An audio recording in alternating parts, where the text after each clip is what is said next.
Assalamualaikum warahmatullahi wabarakatuh.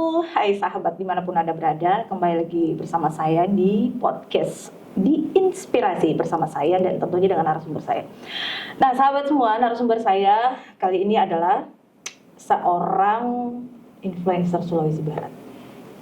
Dia di Sulawesi Barat, tapi kayaknya namanya sudah kemana-mana deh, sampai keluar dari Sulawesi Barat. Siapa dia? Kita berkenalan langsung dengan Rara Kalista. Halo juga. Banyak loh Bu, sudah diundang ke podcastnya di Inspirasi. Saya berharap podcast ini bisa besar di Sulawesi Barat dan menjadi satu-satunya wadah bagi banyak masyarakat yang ada di Sulbar untuk bersuara. Amin. Ya alhamdulillah, mudah-mudahan. Amin ya Allah. Amin. Terima kasih. Iya. Itu kalau saya dengar Rara itu sebenarnya kalau kita lihat, saya tanpa melihat Rara tuh kalau dengar suara saya tahu pasti ini Rara. Suaranya itu rada-rada berat, ya kan? Agak lain atau berat atau apa ini? Memang unik. Oh gitu. Berat, serak-serak, becek kayak gitu kan. Jadi kalau di media sosial manapun tuh kalau kita lagi scroll, biar misalnya mata merem gini tahu pasti Rara. Karena suaranya sangat unik. Dan selain suaranya unik, aduh saya Perilaku. Mau ke arah ke sana pembahasan ini. Perilaku dan attitude saat di media sosial. berbanding terbalik dong dengan dunia nyatanya. Oke. Inilah yang pentingnya ya sahabat, bagusnya kita mengundang Rara Kalista di sini. Kita pengen tahu sebenarnya apakah memang di media sosial dengan kehidupan sehari-hari itu memang seperti itu dianya. Orangnya sangat heboh dan sangat kritis sekali. Kita langsung aja nih bincang-bincangnya, Ra. Iya Bu. Media sosial yang kita sering lihat Rara warawiri di mana-mana, dan terus terang sih sebenarnya yang saya dengar dari orang-orang, kamu punya julukan ya. Ada beberapa julukan yang diberikan ke Mam. Misalnya Irsaninya Sulawesi Barat. Waduh, saya tidak pernah merasa ya kalau saya ini adalah Nikita Mirzani di Sulawesi Barat. Kalau julukan itu saya lebih senang dijuluki Rara Sukirang. Oh, apa maksudnya Rara Sukirang? Rambutnya katanya jarang disisir, Rara Calotong, Calok B, mending seperti itu aja deh julukannya. Kalau disandingkan sama Nikita Mirzani jauh lah Bu, saya tidak merasa seperti itu. Kemarin tuh saya angkat di media sosial saya, terus ada yang masuk, Bu saya suka sama ini karena dia apa adanya katanya. Mungkin apa adanya kalau muncul di media sosial tuh yang posting tidak mandi. Mungkin maksudnya kayak gitu Bu, apa adanya. Karena saya memang ada di fase ya yang malas make up, dandan. Kalau mau up sudah ada di fase yang tidak memikirkan lagi tentang fashion atau apalah gitu. Kenapa tidak memikirkan itu? Usia kamu kan masih muda sekali, Ra. Saya sepertinya hari ini itu sudah ada di fase nggak mau ribet dengan aktivitas apapun. Fase di setiap hari itu saya agak malas untuk dandan, karena kalau diajak sama teman-teman sukanya tuh nggak mau membiarkan teman saya menunggu, karena saya tipe orang yang tidak suka sebenarnya menunggu. Tapi kalau saya menunggu itu artinya saya menghargai mereka. Jadi seperti itu, saya menggambarkan segala sesuatu dan mengkondisikan itu berdasarkan apa yang saya tidak suka. Nah makanya kenapa mungkin kalau di media sosial saya speak up tentang hal-hal yang saya tidak suka, dan saya tidak pernah peduli orang mau suka saya atau tidak. Mungkin seperti itu ya, apa adanya. Karena saya itu kalau berbicara, saya suka ya suka, tidak suka ya tidak suka. Karena saya tidak peduli dengan komentar dari orang lain. Entah itu orang lain mengkritiki misalnya gigi saya yang punya apa, atau mata saya yang kayak gimana, atau baju saya yang seperti apa, warna kulit saya yang seperti apa. Itu saya tidak pernah peduli. Memang ada suara-suara negatif kayak gitu? Ya banyak lah Bu. Sampai ke fisik? Banyak lah, body shaming banyak. Dan hari ini saya melakukan pembalasan-pembalasan itu di media sosial, dan orang suka loh ternyata. Karena menjadi konten kreator itu menurut saya ya Bu ya, sepertinya kita harus menyesuaikan kebutuhan media. Kebutuhan penonton? Iya, kebutuhan para netizen. Kebutuhan orang. Jadi orang akan menyukai kita ketika kita mungkin satu karakter dengan mereka, dan mereka itu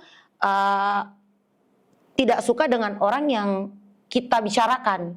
Saya melihatnya seperti itu, dan karena ini banyak yang tidak pernah saya sampaikan ya ke orang-orang. Saya baru pertama kali ngomong ini.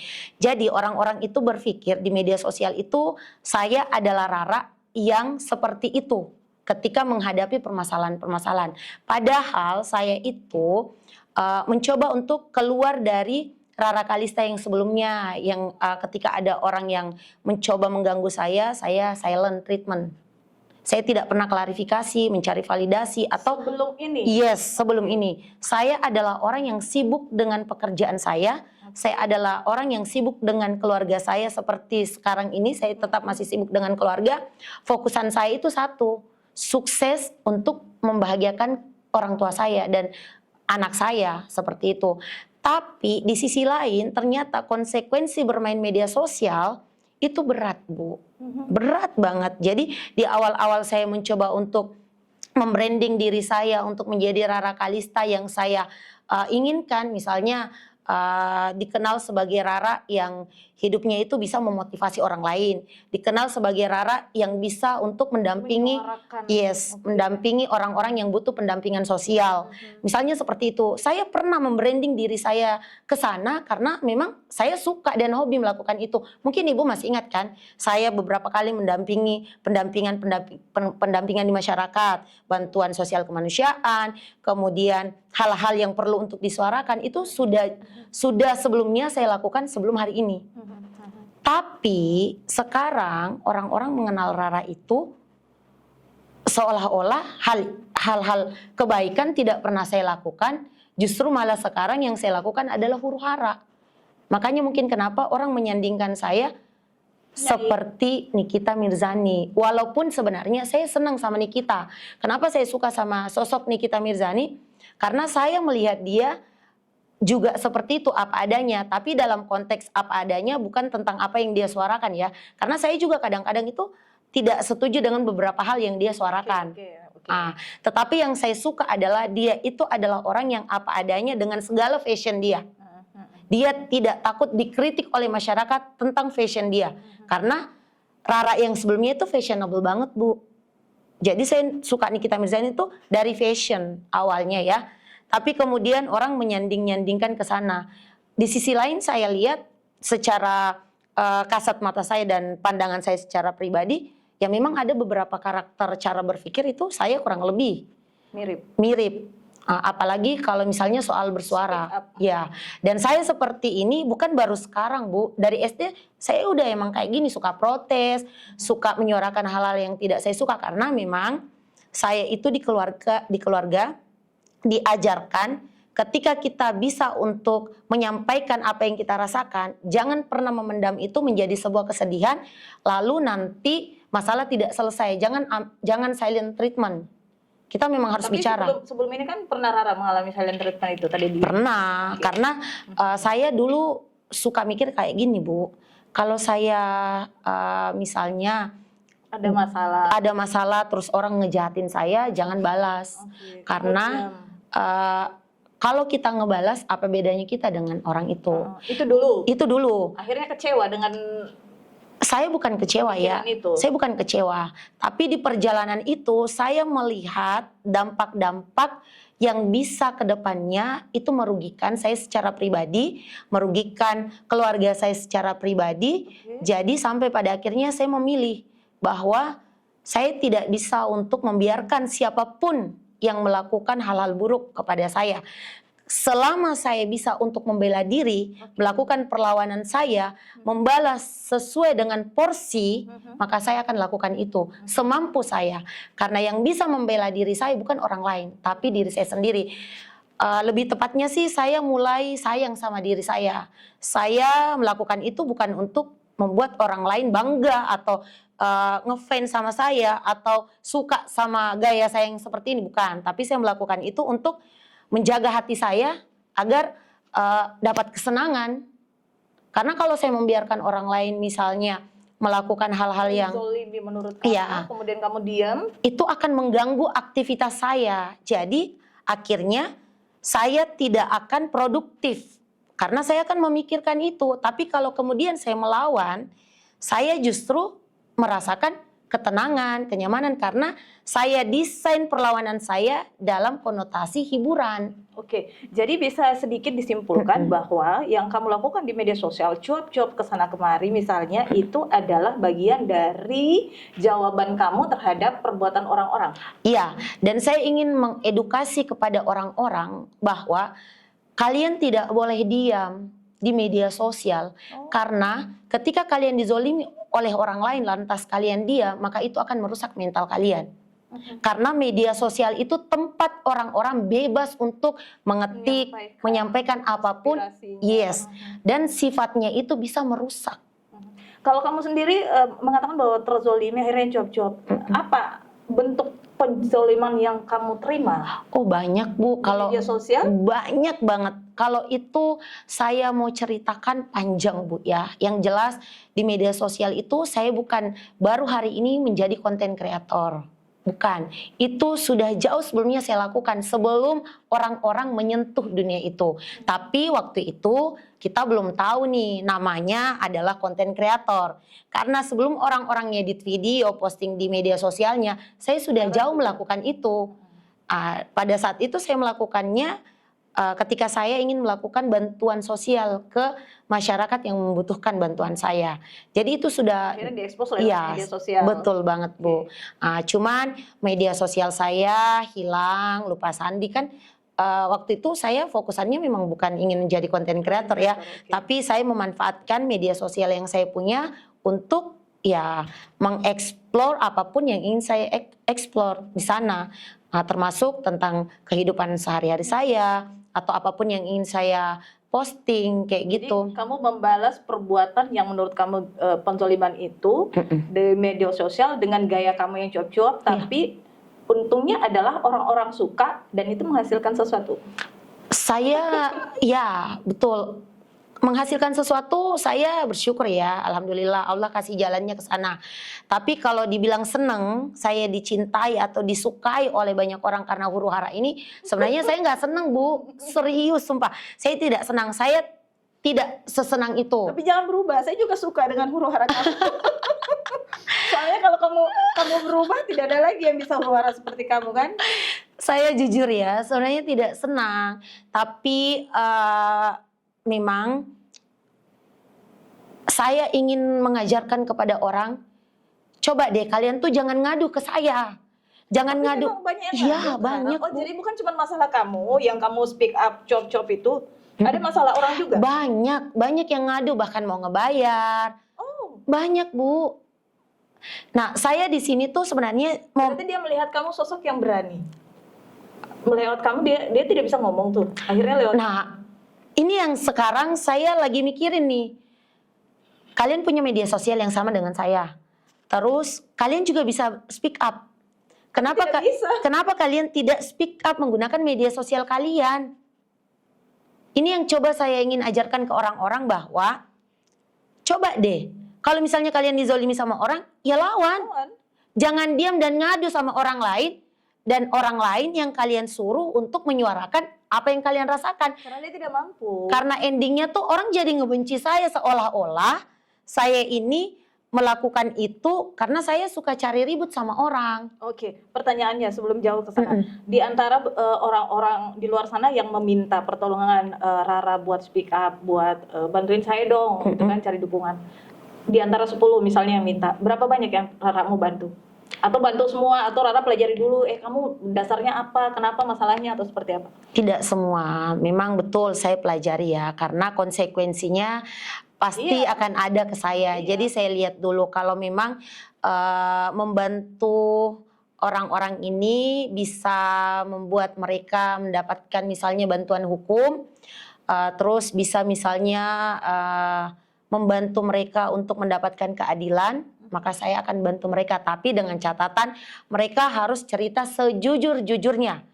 Lalu mengirimkan semua bukti yang mereka punya ke saya. Tapi konsekuensinya kamu pun akan masuk terjerumus ke dalam masalah itu dan bisa jadi namamu rusak juga. Ketika saya memilih untuk membantu speak up, di masalah apapun yang saya up di media sosial, saya sudah memikirkan konsekuensinya dan saya sudah siap mengambil semua risiko yang akan saya hadapi di depannya. Termasuk hari ini, besok saya akan BAP. Karena saya membantu salah satu orang besar dari Sulawesi Selatan, lantas kemudian saya dilaporkan. Jadi besok saya akan BAP, dimintai keterangan di Polres Mamuju dari kepolisian yang ada di Polda Sulawesi Selatan. Itu kalau dapat seperti itu, permasalahannya sudah menghadapi hal-hal seperti itu, nyesal tidak? Enggak sih. Selama yang saya bicarakan sesuatu yang benar, berdasarkan fakta. Tapi kan menyita waktu kamu, ya kan? Iya benar, kalau menyita waktu itu benar banget Bu. Tapi kembali lagi, pilihan adalah tanggung jawab kita. Saya memilih untuk membantu, artinya saya siap bertanggung jawab untuk segala resiko yang terjadi kepada saya di masa mendatang. Ini kan bukan kasus pertama kamu terlibat masalah orang. Iya, bukan. Tidak Jadi, pernah kapok. biasa aja Bu. Kapok itu untuk orang yang salah. Iya, kita pun di tempat yang benar. Makanya saya bilang tadi, membantu orang kan otomatis waktu kita tersita, kemudian konsentrasi kita pada pekerjaan kita bisa terganggu. Ya, kan? betul sekali. Tapi itu kembali lagi, ketika saya memutuskan untuk membantu, maka saya sudah siap. Keuntungan apa yang kamu dapatkan dari Nothing. Dan saya tidak pernah memikirkan keuntungan atau mau mencari benefit di permasalahan ini. Nothing. Apa kamu tidak merasa justru rugi yang kamu dapatkan? Enggak juga sih. Tersita? Enggak juga sih Bu. Saya adalah tipe orang yang tidak pernah menyesali apapun yang saya putuskan dan apapun yang saya jalani. Saya tidak pernah menyesali masa lalu dan saya tidak akan pernah menyesali masa depan. Karena saya percaya segala sesuatu yang kita lakukan di muka bumi ini adalah tanggung jawab kita. Dan kita memang harus siap untuk melalui apapun itu. Karena semua masalah itu pasti ada hikmah dan pasti kita bisa mengambil pelajaran yang besar dari itu, lalu kita bisa dewasa karena itu. Jadi saya tidak pernah gentar, saya tidak pernah takut untuk apapun selama yang saya katakan adalah sebuah kebenaran. Kecuali yang saya takutkan adalah pada saat saya memfitnah orang lain atau menulis sesuatu yang tidak sesuai dengan kebenarannya. Itu yang saya takut. Iya sih, punya prinsip. Banyak orang selalu mengatakan bahwa kalau saya benar, ya saya maju. Tetapi pada faktanya, kenyataannya itu hanya di mulut saja. Karena contoh tadi kan, kamu mengatakan bahwa ada beberapa orang minta tolong, padahal setelah dipelajari memang dia benar. Tetapi dia tidak mampu untuk menyerahkan itu.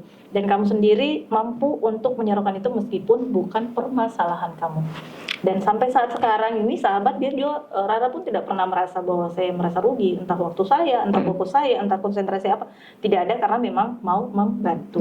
Konsekuensinya bisa jadi dia dibenci sama orang. Ya, dan saya siap untuk itu. Saya tidak pernah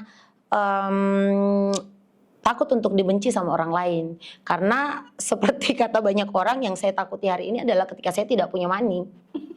Kalau masalah dibenci bodoh amat. Aja ya. Bodoh amat, apalagi saya tidak bekerja dengan orang yang punya jabatan atau orang yang punya duit. Kamu tidak ada intervensi dari situ? Ya, saya tidak pernah menakutkan ketika, saya tidak pernah takut ketika saya tidak akan ada pekerjaan atau saya akan ditolak oleh banyak orang. Saya tidak pernah takut itu, karena dari pengalaman saya 3 tahun saya terpuruk, saya masih hidup kok sampai hari ini. Artinya ada kekuasaan Allah kan di sana yang membuat saya masih berdiri tegak kok sampai hari ini. Jadi saya tidak pernah takut untuk apapun itu. Yang jelas saya selalu punya prinsip, ketika saya mau membantu harus dimulai dengan niat yang baik, bukan niat untuk menjatuhkan orang lain. Hari ini banyak orang yang berpikir, Rara nih dengki, iri. Kalau saya menyuarakan tentang apapun ya, dianggapnya saya iri, dengki. Kalian tahu apa sih dari niat saya? Walaupun mungkin terlihat di media sosial saya ngomongnya kasar. Tapi memang kamu kalau cuap-cuap sampai sejauh itu kan bukan sekedar cuap-cuap ya, dipelajari dulu semua segala-galanya. Kemudian dari hal yang kamu lakukan di media sosial itu kan pasti ada pro kontra. Tidak semua orang suka, Jelas. semua orang senang, ya kan, dan tidak semua orang juga benci.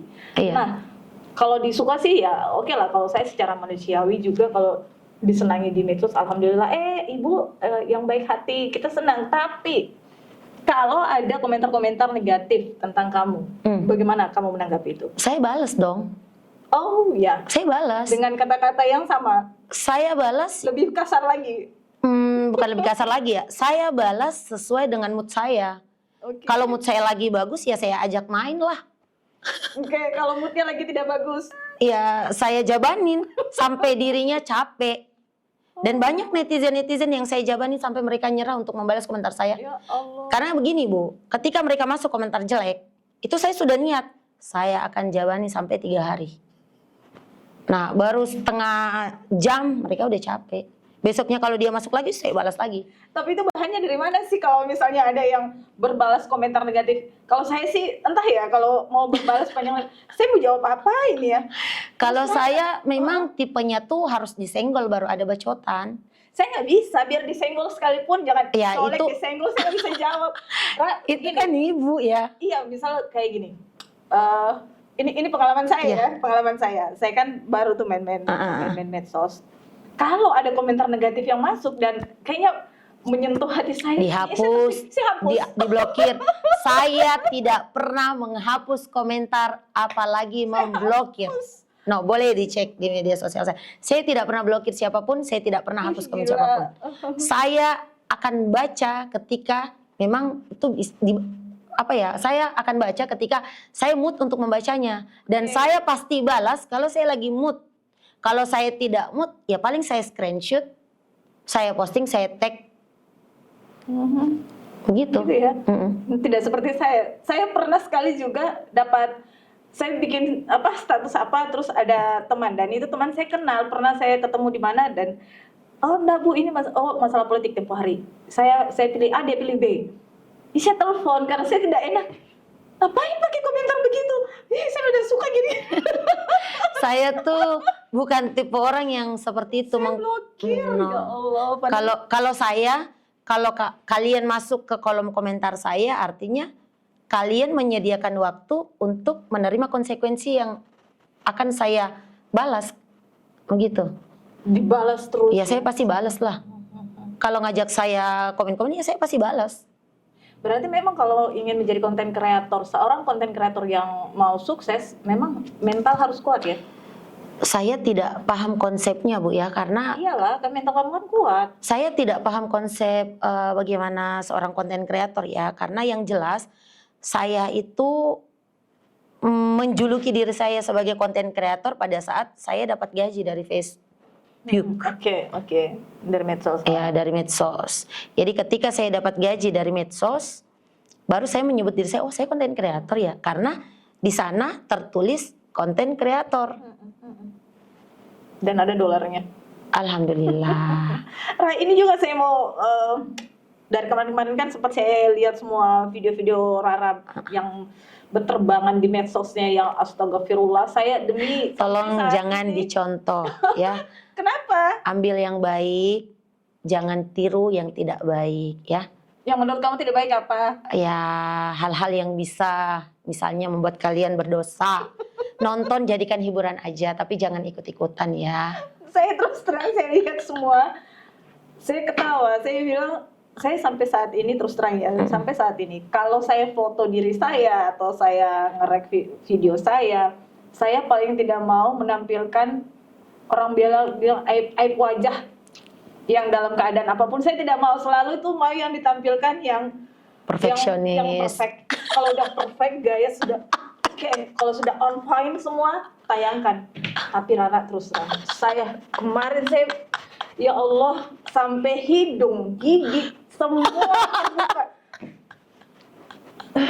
Saya heran, seperti apa itu ya Allah mentalnya. Karena gini, ada oknum Oke. yang merasa memusuhi saya, pernah cari live saya, lalu di screenshot, dicari yang modelnya terjelek, diposting di media sosialnya. Terus saya baca di sana netizen-netizen yang mendukung dia untuk membenci saya. Oke. Banyak hujatan-hujatan tuh di sana. Saya dibully di sana. Tapi kamu tahu bahwa terjadi pembulian di kamar sebelah? Iya, saya tahu dan saya happy. Itu kamu pakai CCTV, kok bisa baca punya orang kayak gitu tiba-tiba tahu? Saya jujur, itu mungkin yang bikin musuh-musuh saya sebel dan benci sama saya. Karena saya tipe orang yang tidak pernah kepo. Saya kepo status WhatsApp orang lain saja tidak. Saya itu kalau di media sosial keponya cuma untuk diri saya sendiri. Atau memang orang-orang yang saya pilih untuk saya nonton konten-konten mereka karena memang saya suka. Inspirasi. Yes. Jadi seperti itu. Jadi kalau untuk kepo ke orang-orang tuh saya jarang, Bu. Kan sekarang bisa dicek tuh yang lihat story kita bisa kelihatan. Saya tidak pernah. Nah, makanya beberapa teman saya kalau saya kebetulannya kan biasa kalau kita ngecek di story WhatsApp tuh kalau udah selesai biasa otomatis kan. Pindah. Nah, teman-teman saya itu di WhatsApp ini teman-teman deket ya. Dia itu kadang kalau misalnya saya tiba-tiba lihat story mereka tuh kayak langsung ngejapri. Wih, astaga Rara, mimpi apa kok kepo storyku? Sampai se-shock itu mereka. Jadi saya tidak pernah satu kali pun itu kepo terhadap apapun yang terjadi di media sosial. Tapi kenapa saya bisa tahu semuanya dan saya melihat semuanya itu karena saya dikirimkan oleh orang-orang supaya noise-nya jalan. Iya, begitu. Jadi ada CCTV. Dilaporkan lah. Ya. Ternyata kamu jadi trending topik di kamar sebelah. Begitu. Seperti itu. Akhirnya jadi saya baca, saya tidak pernah berkunjung, Bu. Terus? Itulah kelebihan yang saya punya dan saya bangga atas kelebihan itu. Jadi saya baca berdasarkan dari laporan itu. Saya baca, lucu, keren. Saya lihatnya itu lucu. Karena saya bisa lihat orang-orang yang membenci saya tanpa kenal dengan saya. Saya akhirnya itu lucu. Akhirnya lucu itu. Astaga, Ndana suka kapale ini deh lucunya. Kita tidak pernah ketemu. Bisanya ku kata-katakan sampai sejauh ini. Deh ya Tuhan. Jadikan saya termotivasi untuk menulis. Setelah saya baca, saya tulis kayak gitu. Jadi balas di medsos. Ya, saya memilihnya begitu karena dia melakukannya di medsos.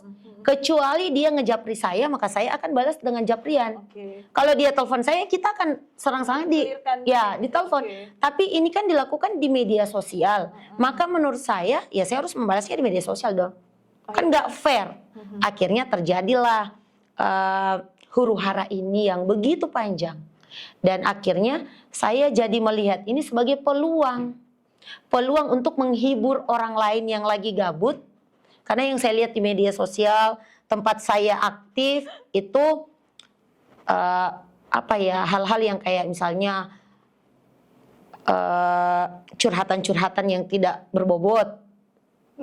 Walaupun apa yang saya up juga bukan hal yang berbobot ya, tapi menurut saya setidaknya bisa menghibur orang-orang yang merasa dihibur oleh saya. Nah, seperti itu. Jadi saya melakukan pembalasan berdasarkan apa yang mereka lakukan.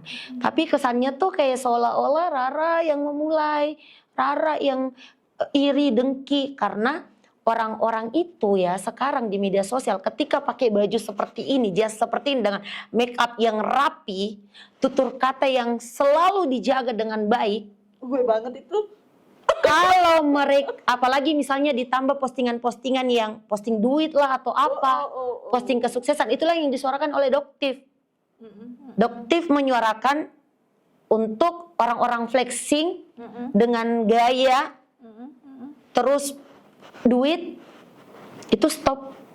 Karena stop flexing. Ya, karena kenapa? Banyak orang-orang yang dibodohi,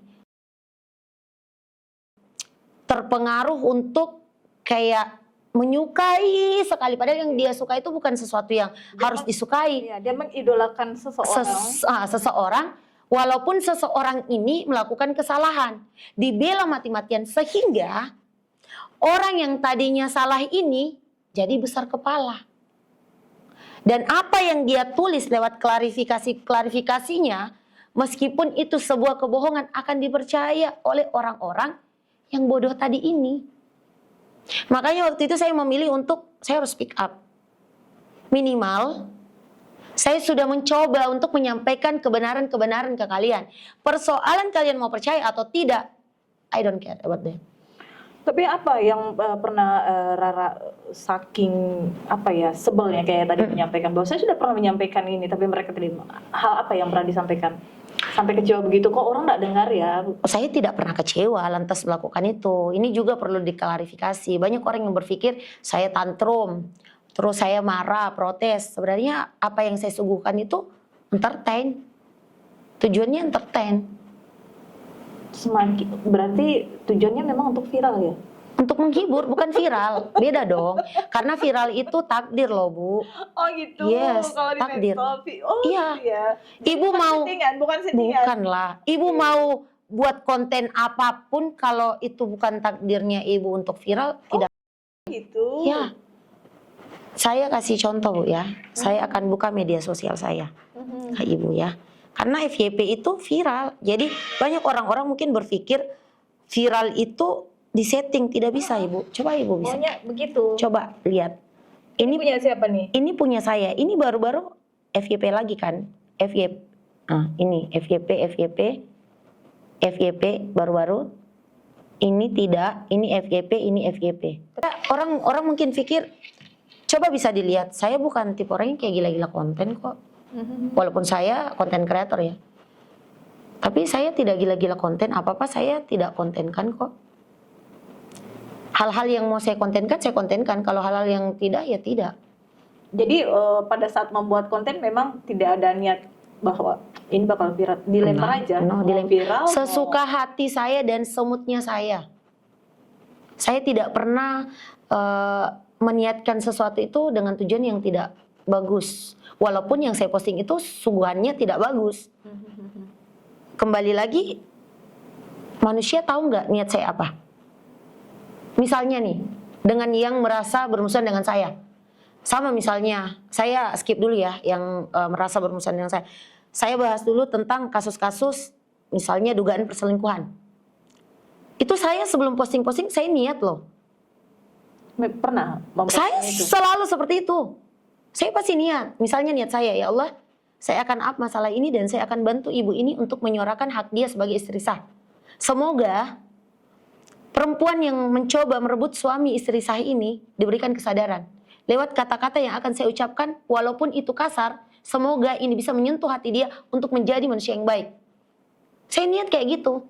Tapi apa perlu saya sampaikan niat-niat itu? Tapi memang pernah bikin postingan-postingan sering. Teman-teman itu Sering. tentang perselingkuhan. Sering. Dapat protes dari sang suami temannya. Enggak. Suami orang itu. Enggak, karena saya punya bukti dong. Saya bahkan pernah nge-up. Tapi berhasil. Soal berhasil tidak berhasil, saya tidak update Bu ya. Oh. Saya tidak update. Yang jelas, saya pernah membantu salah satu oknum istri kadis. Kepala dinas. Sebut saja seperti itu. Saya pernah membantu. Oknum. Yes, oknum. Ini dilakukan oleh oknum, ya. Yang saya pelajari, mereka punya masalah internal di keluarga mereka, tetapi saya tidak mau fokus ke sana. Saya cuma mau fokus kalau misalnya mau melakukan sesuatu, selesaikan pernikahannya secara baik-baik. Lalu ya silakan saja kalau mau melakukan apapun yang ingin dilakukan. Tapi istrinya si bapak itu datang ke Rara buat? Datang. Oh. Itu saya kayaknya masih dihubungin deh, tapi saya karena sibuk, jadi tidak. Istrinya minta bantuan seperti apa tuh? Saya kayaknya belum buka deh chatnya. Oh iya, oke. Minta untuk disuarakan, ya. Minta untuk disuarakan. Nah, misalnya seperti itu. Terus terakhir. Ntar dulu. Ya. Itu gosipnya betul. Itu bukan gosip. Maaf sahabat, soalnya saya pernah dengar cerita ini, tapi ya itulah, saya juga tidak mau kepo urusan orang.